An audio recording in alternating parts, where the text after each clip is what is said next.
Sziasztok! Itt Spyro a Polyglot 96, és ez a Svédezzünk sorozatomnak a negyedik része. Ahogy az előző részben mondtam, ebben a részben az Utrumról és a Neutrumról lesz szó. Hogy mi is ez, ebben a részben elmagyarázom az egészet. Kezdjünk is bele. Mi is az Utrum és a Neutrum? Ez a kettő pontosan a nyelvtani nemek a svéd nyelvbe. Aki tanult már németet, vagy franciát, esetleg olaszt, ilyesmi nyelveket, az biztos föl fogja ismerni. Azokban a nyelvekben is van ilyen nyelvtani nem, és hát itt is. De itt csak kettő van. Itt van néhány példa az Utrum és Neutrum szavakra.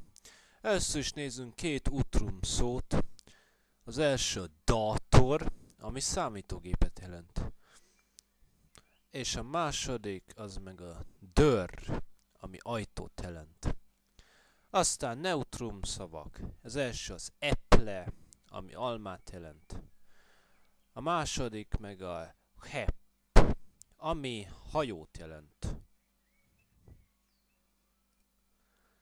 A svédből pontosan nincsen erre szabály, hogy melyik szó lesz Utrum vagy Neutrum. Mindet meg kell tanulni külön. De erről fogok videókat csinálni szavakról, és abban elmondom a szónak a nyelvtani nemét, többes szám és a többes szám formáját. És most jöjjön egy kis névelő. A határozott névelő pontosan. Nos, a svédben elég szokatlan ez, mert itt nem a szó elejére teszik a névelőt, hanem a szó után, és nem külön. De hát nem írják külön, hanem egybe. Például dörr, ez ajtó, és az ajtó az meg úgy, hogy dörren. Számítógép, dator, a számítógép, datorn. És ez így van a neutrum szavaknál is, például eple, eplet, vagy hepp, heppet.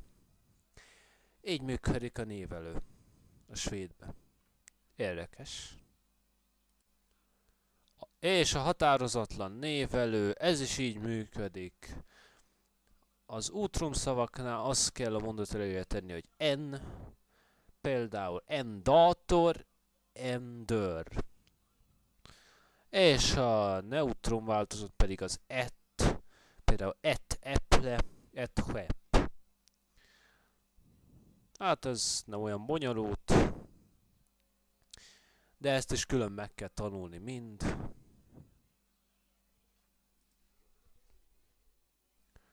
A névelők a többes számnál is használatosak természetesen.